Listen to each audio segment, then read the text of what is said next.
Le cheikh dit, La ilaha illallah Muhammadur Rasulullah, c'est le pilier par excellence de cette nation. Et lorsque le serviteur est véridique dans ces deux témoignages et qu'il donne le droit à ce qu'impliquent ces deux témoignages, à ce moment-là, il dit, ce serviteur-là, quand est-ce qu'il sera véridique? Il sera véridique lorsqu'il s'acquittera de ce qu'Allah lui impose comme obligation, parmi les paroles et les actes. Tu veux être une personne qui dit à juste titre, La ilaha illallah Muhammadur Rasulullah, lorsqu'Allah t'ordonne, tu fais. Et tu fais cela comme l'a fait le messager d'Allah. Lorsqu'Allah t'interdit, tu délaisses. Tu délaisses cela comme l'a délaissé le messager d'Allah. Il dit, ceci implique que l'homme, une personne véridique dans ce témoignage, ceci implique qu'il s'acquitte de ce qu'Allah lui a imposé comme parole et acte et qu'il délaisse ce qu'Allah lui a interdit comme parole et acte et qu'il s'arrête sur les limites prescrites par Allah. Et lorsque le serviteur est manquant en cela, c'est-à-dire il ne s'acquitte pas, alors à ce moment-là, il sera manquant dans sa foi. Il sera manquant dans sa foi. Il sera manquant en matière de monothéisme. Ce n'est pas un bon monothéiste, dit Cheikh Ibn Baz. Un bon monothéiste, il s'efforce de s'acquitter de tous les ordres qu'Allah lui donne et de laisser tous les interdits. Si tu marches sur un interdit et que tu sais que c'est haram et tu le fais, tu n'es pas un bon monothéiste. Tu as donné un associé à Allah. Ça ne veut pas dire que tu as adoré une divinité. Ça veut dire que tu as associé ta passion à Allah. Tu sais qu'Allah t'a interdit et tu as fait que ta passion, elle monte à un degré comme si c'est une divinité. Tu te soumets à elle et pas à Allah. Subhanallah.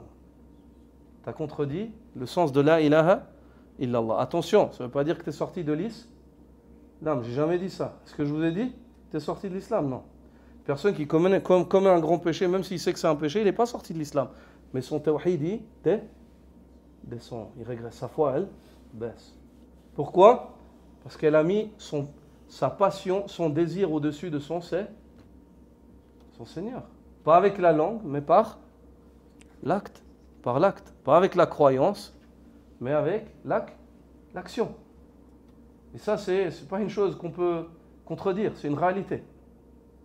Parce que si Allah passe, tu t'arrêtes et tu réfléchis et tu dis Allah passe pour moi avant cette chose-là, bah tu commets pas ce péché. Tu es un faux prétendant.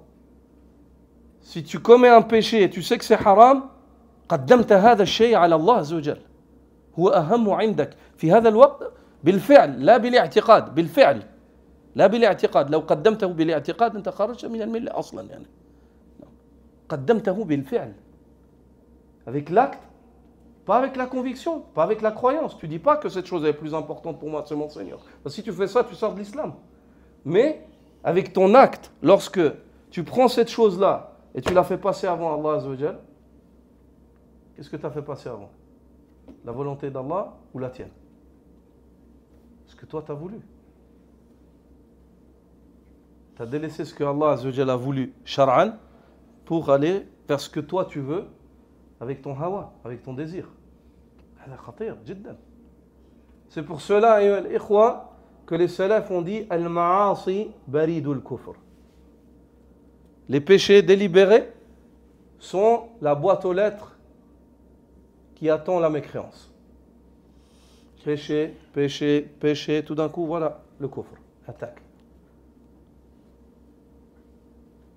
À force de tuer, ton ressenti et ta conscience religieuse, ta conscience spirituelle, tu la tues avec les péchés, tu l'éteins, tu l'éteins, tout d'un coup tu sens plus rien. Un péché de plus, un autre, puis au bout d'un moment, nasallallahu al-afiyah.